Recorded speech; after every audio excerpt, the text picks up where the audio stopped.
En el programa anterior, Lógicamente dentro de esto muchos dicen, bueno, y el valor, por ejemplo, arquitectónico, claro, sí es un valor, ¿verdad? Pero el valor arquitectónico va a entrar justamente dentro del valor antropológico, porque el valor no es lo mismo para una comunidad que para otra, o para una persona y para otra.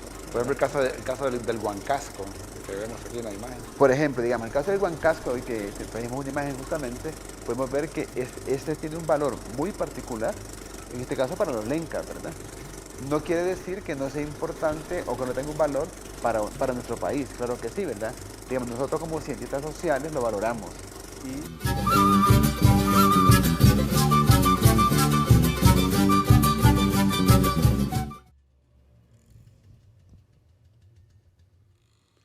Hola amigos, amigas, aquí estamos en tu programa ¿Qué pasó entonces? Realmente hoy estamos en un lugar muy especial, histórico. En principio estamos en el centro histórico de Tegucigalpa, en lo que se le conoce como la antigua Casa Presidencial. Y en este recinto, en este espacio donde estamos aquí en el programa, realmente es muy especial porque es el conocido como el Salón Azul. Era el lugar donde el presidente recibía a los diferentes dignatarios, recibía a los diferentes embajadores, tenían sus reuniones con todo el gobierno y sus ministros. Era un lugar donde se tomaban las grandes decisiones, por lo menos en esa época histórica en Honduras, lo que se conoce como la antigua Casa Presidencial. Y por eso, tenemos acá también a un invitado, un colega que trabaja también actualmente en el Instituto Hondureño de Antropología e Historia, que son los que nos han permitido estar en este recinto histórico, agradeciendo siempre a ellos, igual también a la licenciada Patricia Cardona, y aquí tenemos pues a nuestro amigo y colega, el historiador Nelson Carrasco. Nelson, ¿cómo estamos? Mucho gusto. Buenas, ¿cómo están? Pues es un placer estar de nuevo por acá y un placer estar colaborando también con este importante programa educativo y sobre todo en este lugar tan especial, de verdad, para la historia de Honduras, para toda la configuración, verdad, del Estado, de la República que hoy conocemos, y también en un edificio arquitectónicamente muy bello, podríamos llamarlo así, muy sublime. Bien, arquitectónicamente es de lo más rescatado, sí, y de lo más sobresaliente en todo el centro histórico de Tegucigalpa y en todo Honduras también, ¿verdad? Y es lo que vamos a desarrollar en este programa de qué pasó entonces en la Casa Presidencial, qué estilos históricos, arquitectónicos, qué cosas pasaron acá, por qué la ubicación de esta Casa Presidencial, cuáles fueron sus usos. Realmente es una verdadera cápsula de tiempo que en este momento, pues hoy día es un museo abierto al público para que la gente pueda degustar, conocer parte de lo que es nuestra historia y sobre todo nuestra historia republicana. Y aquí, maestro Carrasco, vamos a iniciar hablando de una fase de la historia de Centroamérica y la historia de Honduras, que es la independencia. Realmente podemos decir que tiene mucho que ver de una u otra forma en el contexto histórico de esta casa presidencial. Sí, claro. También antes de hablar de la independencia creo que sería muy importante, muy correcto irnos un poco hacia atrás al pasado colonial, ¿verdad? Que tenemos nosotros en Honduras y en toda Centroamérica, todo lo que fue la Capitanía General de Centroamérica. Entonces usted me va a ayudar en esto a recordar que el poder, ¿verdad? Siempre se institucionalizó en la provincia de Honduras. En este caso se crearon lugares específicos para esto, para primero la representación de la gobernación, también de un obispado que representaba el poder político, el poder también religioso. Y entonces Honduras ha tenido diferentes lugares donde ha estado esta representación o la centralización del poder. En este caso vamos a recordar que uno de estos primeros lugares es lo que hoy es la ciudad de Trujillo, en donde por primera vez ahí se nombran los primeros gobernadores de Honduras y después pasa a la que nosotros conocemos generalmente como la ex capital, ¿verdad? Ya estamos hablando de la ciudad de Santa María de la Real Valladolid de Comayagua, donde fue la sede de la gobernación de Honduras casi durante toda la época colonial, más bien durante toda la época colonial en su mayoría, ¿verdad? Durante el siglo XVIII, que fue donde se concentró mayormente el poder, ¿verdad? De la provincia de Honduras. También con las reformas borbónicas, el poder todavía se centró más en Comayagua con la creación de la Intendencia de Comayagua. Entonces, allí tuvieron que crear un espacio, bien, que fuera la casa del gobernador, ¿sí? La casa del gobernador será como nuestro antecedente inmediato a una casa presidencial ya después de la independencia. Y entonces eso se encontraba en Comayagua. Por eso es importante lo que usted comentaba acerca del contexto histórico, porque ya que hablaba de Trujillo, mucha gente incluso maneja, o hay algunos que incluso llegan a enseñar que Trujillo fue la primera capital. Es que realmente recordemos que las primeras ciudades que fundan los españoles en Honduras son costeras, ¿no? Realmente, y después empiezan pues, a llegar a lo que es la parte central, la parte sur, pero en principio son ciudades costeras, que era lo que más les interesaba a ellos, o por lo menos Honduras, como tiene la costa del Caribe de la más extensa, es una zona estratégica, ¿no? De todo lo que es el Caribe. Interesante ese contexto en el cual nos habla acerca de Comayagua, ¿no? Como el nervio político, el centro, la columna vertebral en la época de la colonia, como bien lo comentaba. Y lo otro importante es hacer notar que los españoles no fundaban ciudades o gobernaciones en cualquier lugar, habían también ciertos criterios para esto. Sí, claro, y eso es muy importante lo que usted acaba de decir, y para todos los que nos ven, ¿verdad? Eso es también importante tenerlo en cuenta, que sí, Trujillo se menciona, pero porque fue el lugar donde pudieron fundar una de las primeras ciudades, ya que los que descubren, ¿verdad?, o en este llamándolo así, eran navegantes, entonces tenían conocimiento de la costa, y ya para crear o centralizar el poder, entonces necesitaron fundar Comayagua. Entonces Comayagua no lo fundaron así porque dijeron, no, aquí me gusta, aquí voy a fundar esta ciudad. No, más bien fue de las ciudades más pensadas, más bien, que nosotros tenemos en Honduras. ¿Por qué? Más que todo un punto de vista geográfico, ¿sí? Entonces Comayagua, si nosotros los enfocamos en el territorio hondureño, sería casi el centro de todo el territorio hondureño, y es un valle. Entonces, que cumplía con los requisitos y todas las leyes españolas en cuanto a la fundación de ciudades, ¿verdad? Que no fueran lugares muy bajos ni en lugares muy altos, y que se fueran extensos. Entonces, Comayagua la visualizaron estos conquistadores como el lugar donde se podía centralizar, específicamente por eso, porque estaba en el centro de toda la provincia de Honduras y en un valle en el cual podría ser una ciudad muy extensa. Realmente en Comayagua no existían minas para decir aquí la vamos a fundar, minas de oro, de plata, estaba la de Opoteca tal vez, que era piedra, ¿verdad? Pero nada más, tampoco había gran población, esa es parte de Comayagua, entonces era más que todo un punto estratégico, y ahí fue que se fundó entonces la antigua capital de Honduras, donde estuvo la sede del presidente o del gobernador, del jefe de Estado, por mucho tiempo, ¿verdad? Que esa era prácticamente, maestro Carrasco, era la máxima autoridad en Honduras, la gobernación de Comayagua, ¿no? Claro, decir gobernador es como decir en la actualidad presidente, ¿verdad? Claro, el gobernador dependía, ¿verdad?, también de la Capitanía General de Guatemala y la Capitanía General de Guatemala del Reino, ¿verdad?, de España. Y después de gobernador, ya con la independencia, entonces evoluciona esta figura de poder político a jefe de Estado. Bien, porque recuerden que Honduras después de la independencia entonces se convierte en un estado de una federación. Entonces, de una u otra forma, Tegucigalpa, como pues una alcaldía mayor, tiene que ver mucho, o hay cierta dependencia de lo que es Comayagua, ¿no? Comayagua de Comayagua se emanan todas las órdenes al resto de Honduras, prácticamente, podemos decirlo. Claro, y había siempre un recelo, ¿verdad? Casi como decir que, comparable en la actualidad como Tegucigalpa y San Pedro Sula.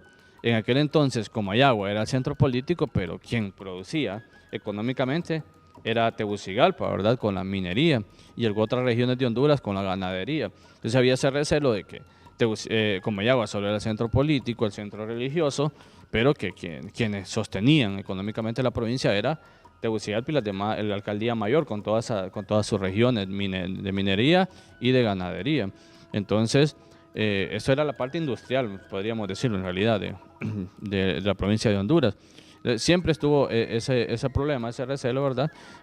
Y en realidad esa intención de que Tegucigalpa pudiera pasar a ser el centro también, además de económico, el centro administrativo. Interesante, realmente esas relaciones, por eso somos historiadores y hacemos el contexto histórico para poder entender que las cosas no surgen de la noche a la mañana, sino que es todo un proceso histórico. De ahí, lo que usted comentaba, que es interesante, esa rivalidad entre lo que es Comayagua y Tegucigalpa, porque en Comayagua vivían los peninsulares, podemos decirlo, en la mayoría, ¿no? Y en Tegucigalpa los criollos, ¿Diferencia entre una y otra, maestro? Sí, bueno, las diferencias eran más que todo, primero, de nacionalidad, podríamos decirlo. Los peninsulares eran españoles, como le llaman ellos, puros, que habían nacido en España, habían sido nombrados para cargos administrativos, y los criollos, que como no podían tener acceso al poder político por haber sido nacidos en América, aunque sean hijos de españoles, pero tenían el poder económico, que en un momento llegó a pesar más y determinó con estallar las independencias, los procesos independentistas por parte de los criollos y también por el traslado de todo este montón de ciudades, ¿verdad?, a la conveniencia de esta clase, seríamos, en este caso los criollos serían la clase burgués, ¿verdad?, en esta época, ¿sí? Entonces ellos tenían el poder político, tenían poder de decisión también, ¿verdad?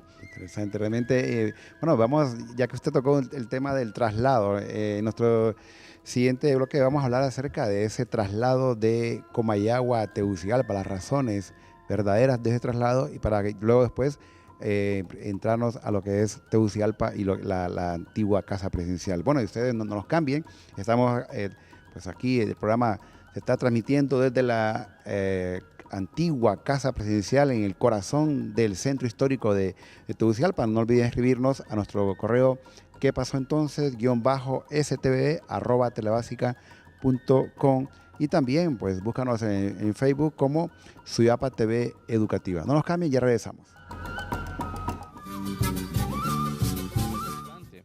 Una empresa minera también, que fue de las más importantes de todo el mundo.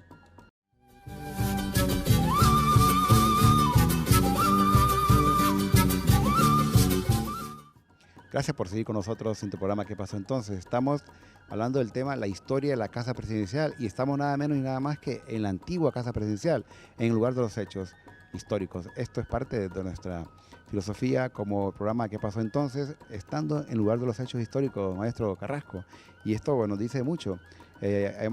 Hablamos en el primer bloque acerca de ese traslado de la capital de Comayagua a Tegucigalpa. Hay muchos mitos, leyendas en torno a este traslado. Vamos a hablar acerca de este traslado. ¿Cuál fue la verdadera razón del movimiento de la capital a lo que es de Comayagua a Tegucigalpa? Y claro, eso es muy importante determinar esta parte, ¿verdad? Bueno, después de la independencia, ¿verdad?, de la provincia de Honduras, bien, entonces se convierte en un estado de la Federación Central, bueno, primero las Provincias Unidas de Centroamérica, después de la Federación Centroamericana, bien. Entonces, siempre la jefatura del estado de Honduras estuvo en Comayagua. Hay unos antecedentes para el traslado de la capital de Comayagua a Tegucigalpa, y es desde 1824, con la primera Asamblea Nacional Constituyente en lo que es el municipio de Cedro, donde se determinó que se iba como turnar, ¿verdad?, un tiempo Tegucigalpa, un tiempo Comayagua y así. Bien, pero esto no dieron resultado. Entonces es hasta el año de 1880, con el periodo de la Reforma Liberal, que en su mayoría lo conoce, ¿verdad?, que se decide hacer este traslado de Comayagua a Tegucigalpa. Realmente Comayagua ya había perdido mucho peso, ¿verdad?, administrativo, también económico, bien, y sobre todo también con la separación de Iglesia-Estado. Esto había perdido también un peso religioso, de la administración religiosa. Entonces sí, realmente era era necesario, porque aquí en Tegucigalpa estaba la concentración también del poder económico. Para 1880 estaba funcionando aquí en las cercanías de Tegucigalpa, donde hoy ya es el Parque Nacional La Tigra, una mina muy importante, una empresa minera también, que fue de las más importantes de todo el mundo. Bien, lo que nosotros le llamamos como enclave minero era la Rosario Mining Company, ¿verdad?, la New York en Honduras Rosario Mining Company, que la podemos apreciar en el reverso del billete de A500, que cuesta verlo porque no todos caminan un billete de 500, pero allí está plasmada. Entonces, Marco Aurelio Soto, con este objetivo de traer el capitalismo a Honduras, entonces decide traer la minería, pero ya una minería artesanal, como se dio en la época colonial, sino más bien una minería industrial. Sí, entonces trae accionistas de Estados Unidos que tenían experiencia en minería en esta zona del oeste, ¿verdad?, en Dakota, Colorado.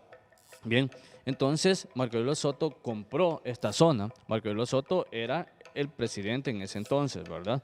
Bien, con su ministro Ramón Rosa.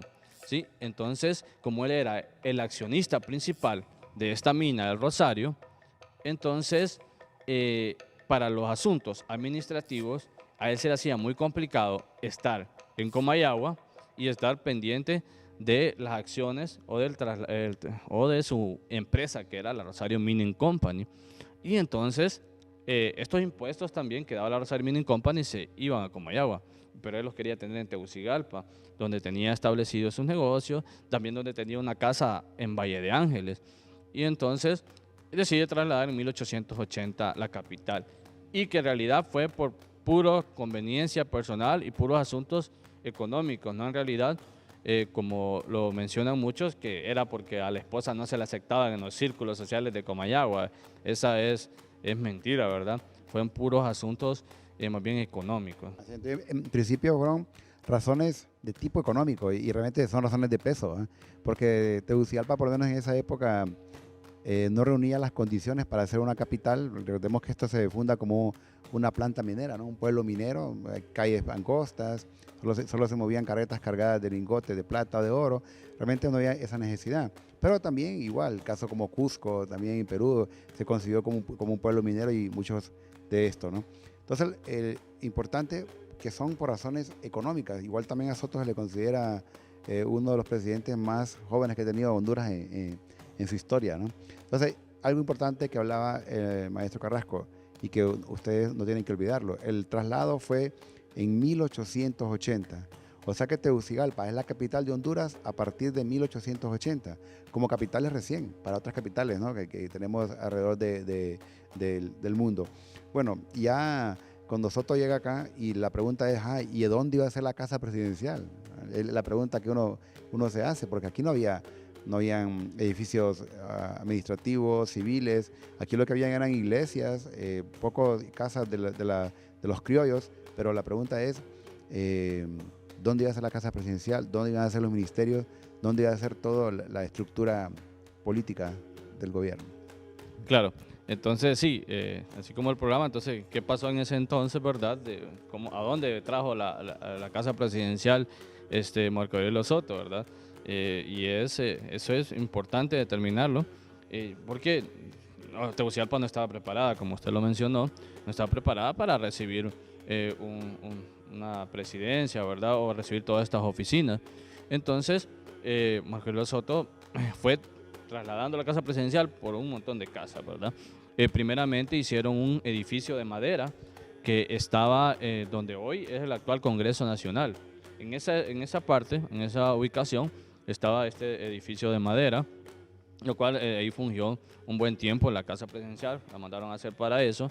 Tegucigalpa no estaba preparada en ningún modo para tener la capital, y nosotros sufrimos las consecuencias en la actualidad de eso, ¿verdad? De tener una ciudad totalmente desorganizada, urbanístico, desde el punto de vista urbanístico, porque geográficamente es difícil, es muy accidentado, ¿verdad? Entonces, otra consecuencia de eso es que lo que era el centro histórico en aquel entonces hoy ya no es el centro desde un punto de vista geográfico, ¿verdad? Más bien ya es la periferia, es la zona norte, es la salida norte, ¿verdad? Bien, entonces también estuvo en esa parte, y había, como usted mencionó, en casas de criollos o en otros lugares. Estuvo también en lo que se llamó el Banco de Honduras, que era la esquina, ¿verdad? Oeste de el Parque Central de aquí de Tegucigalpa, donde estuvo la Dirección Ejecutiva de Ingresos.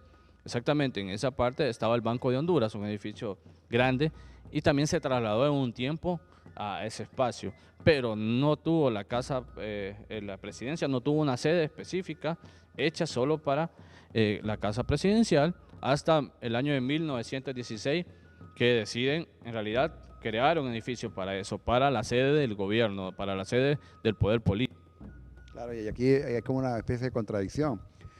Se traslada a la capital de Comayagua a Tegucigalpa y no hay una casa presidencial. Y como bien lo comentaba, se está yendo en diferentes lugares, incluso casi como alquilando o estando ¿verdad? en ciertas casas. Era una prioridad la construcción de una casa. Por eso, aquí la pregunta obligatoria es, ¿quién comenzó a construir esta casa presidencial? Sí, entonces nosotros vamos a trasladarnos al año de 1916, hace exactamente 101 años, ¿verdad?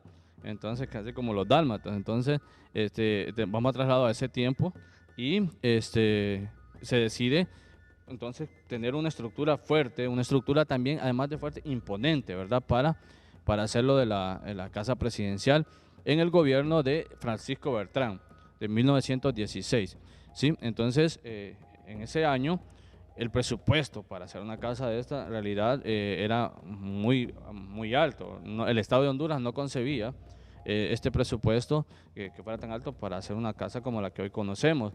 Y para ello se tiene que exportar gente, ingenieros, arquitectos capacitados para esto. Recuerden que todavía la educación superior no se había desarrollado en su totalidad en Honduras. No había ingenieros ni arquitectos para una obra de esta magnitud.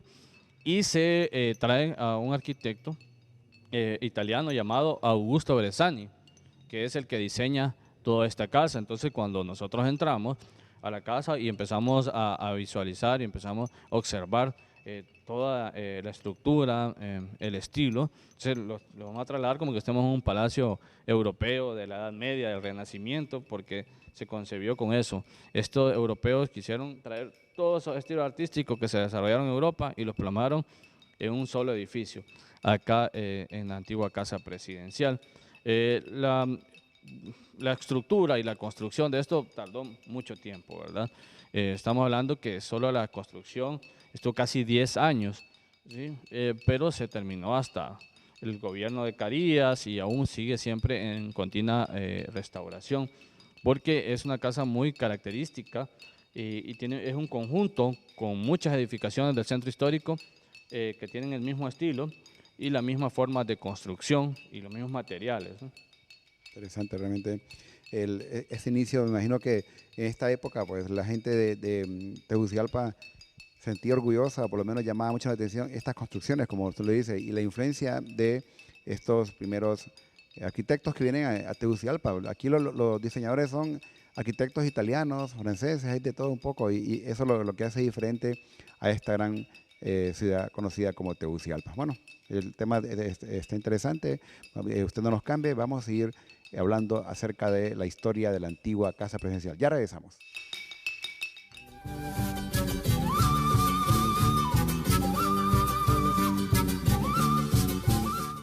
Pero aparte de casa presidencial también fue sede de algunos ministerios.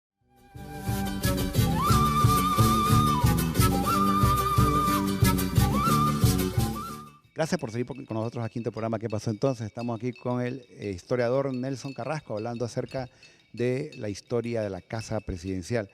Y ya usted bien lo comentaba, maestro Carrasco, que quién inició este proyecto, obviamente. Y aquí la pregunta es, sí, estuvo aproximadamente 10 años. ¿Quién lo terminó? ¿Quién fue el primer inquilino de casa presidencial? Sí, esto fue como algo casi injusto para Francisco Bertrán, ¿verdad? Porque él decide construir y tiene una visión muy amplia, ¿verdad? Porque realmente que para la época no se necesitaba una casa presidencial tan grande, sí, pero él tiene una visión amplia para que pudiera seguir esta casa presidencial por mucho tiempo sirviendo, ¿verdad? Bien, y entonces el primero en habitarla fue Rafael López Gutiérrez, desde 1922. Bien, entonces esos años estaban en construcción. Recuerde que esto es un terreno muy accidentado, entonces solo levantar la base y todo esto llevó mucho tiempo. Estábamos cerca del río, pero mire qué interesante que aunque estaba cerca del río y por los materiales que utilizaron, vamos a hacer como un recuento en esas épocas, qué era lo que se utilizaba, qué materiales y cómo lo trabajaban, ¿verdad? Entonces vamos a centrarnos también en la parte histórica de Tegucigalpa, en el centro histórico, y vamos a ver otros edificios con estas mismas características. El Palacio Arzobispal tiene esta misma piedra rosada en su fundación, también el Teatro Manuel Bonilla, el Palacio de los Ministerios, el Palacio de Telecomunicaciones. Entonces todos estos tienen esa característica que fue usado con piedra rosada. Y esta piedra rosada era muy característica específicamente aquí en Tegucigalpa por las minas que estaban alrededor, ¿verdad? La de Cerro Grande, de Suyapa, del Picacho. Entonces traían las piedras y aquí las tallaban. Entonces vamos a ver unas piedras talladas con una mano de obra muy especializada en esto, ¿verdad? Entonces estos materiales, este edificio es de pura piedra en realidad todo. Entonces estos edificios permitió que durante el huracán Mitch, por ejemplo, que estaba a la orilla del río, este edificio no sufrió mayor daño porque su forma de construcción como fortaleza, ¿sí? Entonces no hizo que socavara, ¿bien? Y fuera al suelo como la mayoría de edificios, ¿verdad? Que estaban cerca del río, o algunos que estaban lejos también, se los llevó al río y este se mantuvo en pie. Más bien este fue como un centro de acopio, o aquí llegaba el presidente, llegó Bill Clinton y desde la azotea empezó a ver todo lo que tenía que ayudar a Honduras en este caso, ¿verdad? Que se dieron esta relación. Entonces, para no confundirnos más en esa parte, recordemos que el que llega aquí es en 1922, Rafael López Gutiérrez lo habita, y de allí, en ese momento, hay como una pausa en la construcción de la casa presidencial, porque en los años 20 fue un año de guerras civiles. Bien, todo lo que precede al gobierno de Tiburcio Carías Andino fue un tiempo de guerras civiles, entonces allá hay una pausa en la construcción de la antigua casa presidencial, entonces no termina ahí, no queda concluida, y en realidad se concluye hasta en los 16 años que estuvo Tiburcio Carías Andino acá en esta casa presidencial. Entonces, vale decir que algunos sí la habitaron, otros vivían en sus casas de habitación porque estaban aquí en el centro, bien, y en su mayoría también sirvió de oficina. Ya con el tiempo, ¿verdad?, que los ministerios eran muchos, se tuvo que trasladar una parte de oficinas del Estado a lo que hoy es el Museo de Identidad Nacional, donde se llamaba este edificio el Palacio de los Ministerios, por eso se le llamaba así, porque ahí se trasladaron varios ministerios de esto, ¿verdad? Entonces es hasta los años 30 y 40 que se concluye casi en su totalidad esta edificación.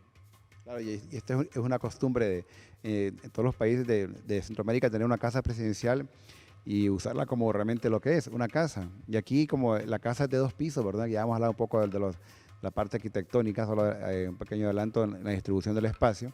El primer nivel era para oficinas y el segundo nivel era para dormitorios. Era verdaderamente una casa, ¿eh? Que sabemos que el último inquilino que estuvo aquí fue Ramón Villeda Morales, ¿no? No, más bien fue Calleja. Bueno, pero el que vivió acá dice que sí.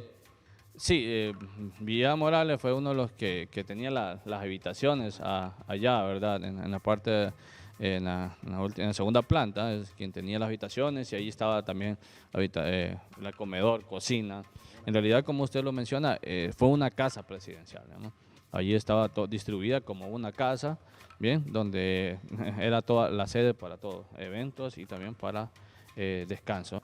Bien, entonces hablando un poco acerca de esta casa, maestro Carrasco, el uso del edificio, usted lo ha comentado, entonces en principio funcionó como una casa presidencial, pero aparte de casa presidencial también fue sede de algunos ministerios.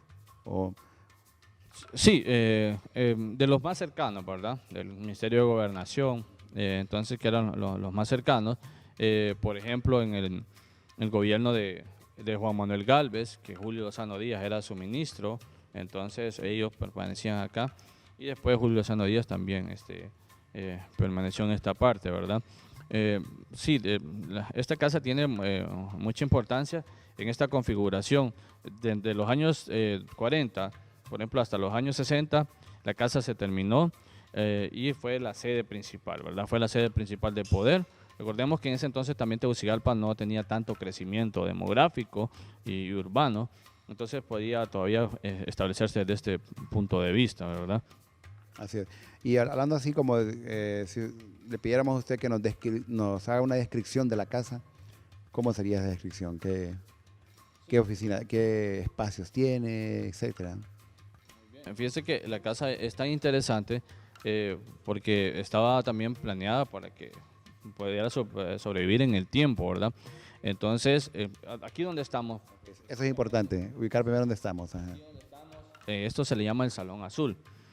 Es tan importante porque este era el salón de conferencias, como usted lo dijo al principio, bien, y se llamó Azul porque esta casa, como otras edificaciones, siempre cambiaba de color, dependiendo del gobierno que estaba en ese momento. Hoy día está amarillo, ¿eh? Sí, algo neutro para evitar esas cosas. Pero sí, recuerde que por la parte exterior tiene un color como verde. Entonces, que fue lo último cuando estuvieron la Junta Militar de Gobierno y también los gobiernos militares, una parte de esto, ¿verdad? Entonces este era el Salón Azul, cuando el tiempo de Carías se terminó de construir, tenía algún tipo de este color, y también porque era el salón donde se hacía la recepción de actividades diplomáticas, ¿bien?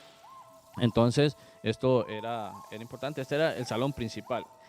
Podemos decir que el Salón Azul y el salón que antecede a este, que se le llama el Salón de los Espejos, era la antesala, el Salón de los Espejos, por el Salón de Recepciones.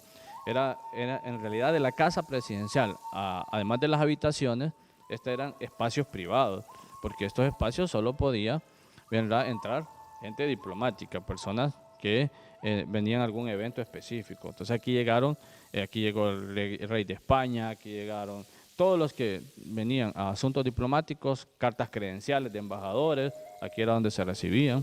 Bien, entonces por eso sirvió así, es como de los salones más bellos de la casa presidencial, ustedes lo pueden observar en su arquitectura, bien, y también, por ejemplo, en la parte posterior del salón, tenemos ahí o podríamos ser un mezanine o algo así, donde estaba en realidad la banda, bien, cuando el parque amenizaba este tipo de eventos. Recordemos que la banda de los Supremos Poderes también tiene bastantitos años, que es la banda oficial del Estado. Entonces, para amenizar los eventos, ellos también se ubicaban por ahí, y algunos miembros de la Guardia de Honor.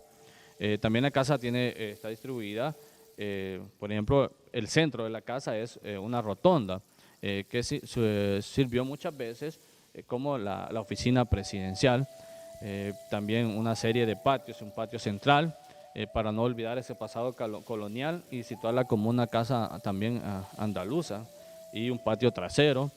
La parte de abajo, que sería como el sótano, que era el espacio para la Guardia de Honor, ¿verdad?, y también para la servidumbre, y la segunda planta, ¿verdad?, que era el espacio también para la permanencia, para las habitaciones de la familia presidencial. Claro, y como usted lo dijo al principio, ¿no? Así como otras ciudades fueron pensadas, esta casa presidencial de una u otra forma fue pensada como una casa presidencial. Y recordemos la influencia, pues, de la arquitectura italiana, como el caso del Augusto Messiani, que fue el que llevó a cabo este proyecto. Incluso muchos dicen que el arquitecto que llevó a cabo este proyecto demandó al gobierno porque no le canceló lo acordado. Sí, por desgracia sí, él trabajó y no le pagó de totalidad, ¿verdad?, el trabajo, porque en eso que la guerra civil él se tuvo que marchar y todo lo demás, y de ahí le solicitó al gobierno que le pagaran, y pues como que lo ignoraron un poco, ¿verdad? Y entonces también aquí influye mucho un tipo de estructura que no se conocía hasta ese entonces, también traída por otro italiano que sí permaneció en Honduras. Bien, a este italiano, a Bellucci, de apellido Bellucci, ¿verdad? Él trae algo muy importante, que es la marmolería. Entonces, en nuestros pisos, antes de la casa presidencial y otros edificios, lo que existía era ladrillo de barro, entonces en el piso, y él trae granito, marmolería, que tenían figuras como en forma de alfombra, que así son los patios de esta casa, ¿verdad? Como en forma de una alfombra, para darle ese contexto de ser una casa presidencial, traído por Alberto Bellucci, que funda una marmolería también llamada Marmolería La Italiana. Interesante, porque realmente podemos decir que hay dos arquitectos de una u otra forma involucrados en esta casa presidencial, ¿no? Bresciani y Bellucci, que estos dos se dedicaban a hacer también casas a particulares, a la gente de nivel alto de Tegucigalpa, ¿no?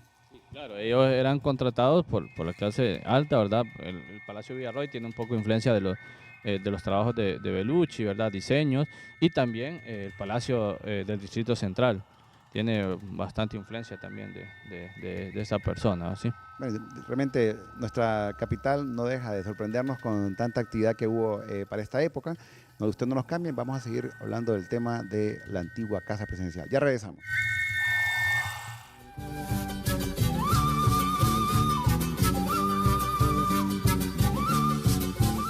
Entonces podemos encontrar aquí nosotros arte románico.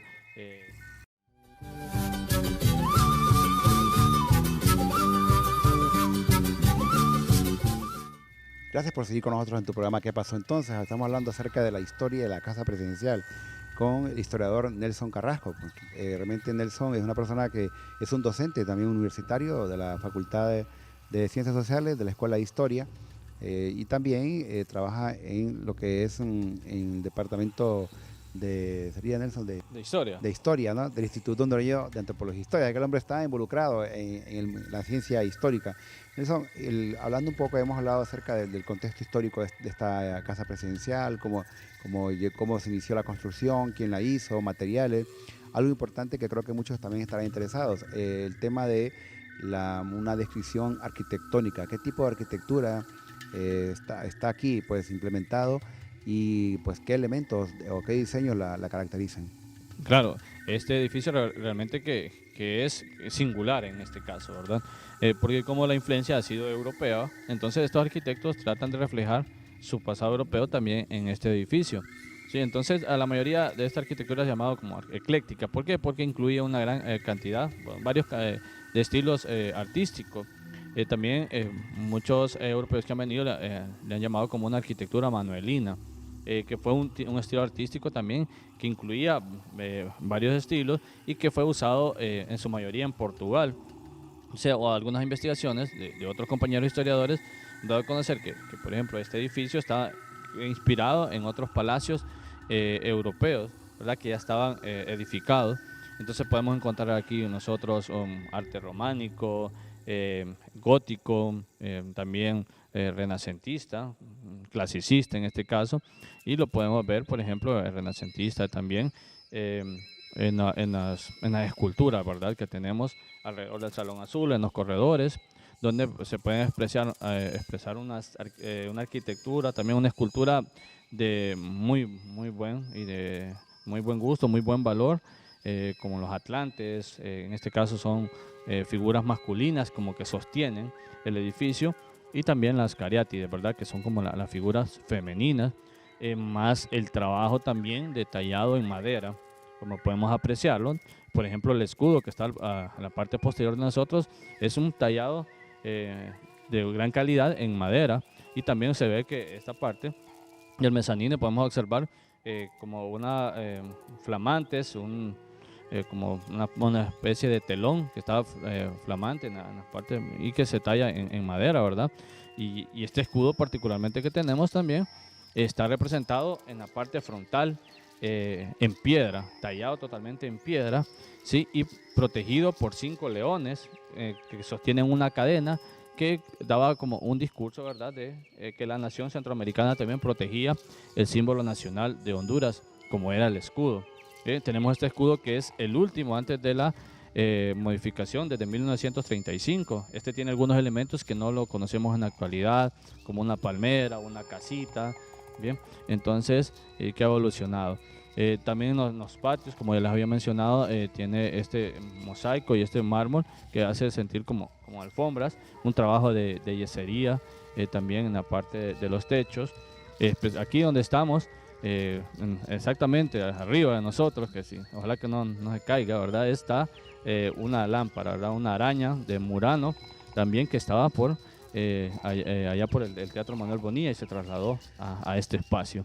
Entonces, una casa que contiene una belleza arquitectónica singular.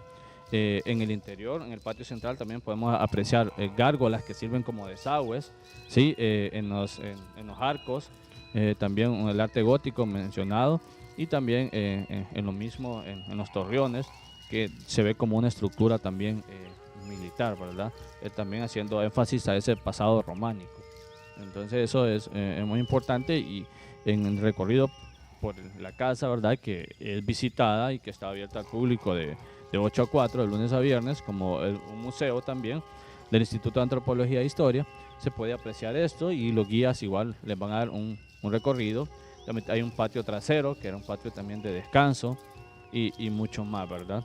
Entonces, vale decir que el valor arquitectónico de esta casa, más el valor histórico, que ya lo hemos mencionado, y un valor antropológico, que es el que nosotros le damos por la importancia que tiene por ser casa presidencial y por los eventos que han ocurrido en esta casa, que han configurado o de alguna manera han determinado el presente de nosotros, ¿verdad? En base a todo esto ocurrido en el pasado. Bien, entonces esta casa es en realidad como un monumento nacional, ¿verdad? Por eso, porque representa la primera casa presidencial hecha para esto, para casa presidencial, y que en la actualidad es testimonio de este proceso histórico, ¿eh?, de la República. Realmente ha sido toda una descripción interesante en arquitectura. Aquí, maestro Carrasco, se podría dar una clase de historia del arte, Sí, perfectamente, ¿verdad? con todos los elementos, ¿no? También aquí están los especialistas en el instituto, ¿verdad? Los arquitectos que también tienen esa especialidad de la descripción de esta casa, ¿no? O sea, y también es un motivo de inspiración para muchos colegas historiadores de investigaciones históricas. Por ejemplo, se me ocurre en este momento que estaba relatando, estaba dando la descripción arquitectónica, hacer un listado de todas las personas importantes que asistieron a esta casa. De manera que usualmente una casa presidencial se tiene lo que se conoce como el libro de las visitas distinguidas, ¿verdad? Interesante saber quiénes llegaron acá, quiénes nos comentaban nuestros amigos de la edición, que aquí pues llegaron de repente actores, actrices importantes, famosos en películas de Hollywood o películas mexicanas, que pues de una u otra forma pues llegaron a este lugar. Este era como el primer lugar oficial que pues llegaban a Tegucigalpa estos personajes de este nivel, y al igual también personajes políticos, presidentes, como usted lo comentaba, el rey de España, ¿verdad? Sí, y sirvió también como estadía de presidentes en la vida y en la muerte, porque también era sala de velatoria, ¿verdad? Para como los presidentes, que algunos que murieron, entonces también aquí los velaban. Recordemos que estaba cerca de todo el trayecto que lleva hasta el cementerio general, ¿verdad? Sí, entonces sí, es muy importante esto, y para recordar algunos de los presidentes que estaban, ¿verdad?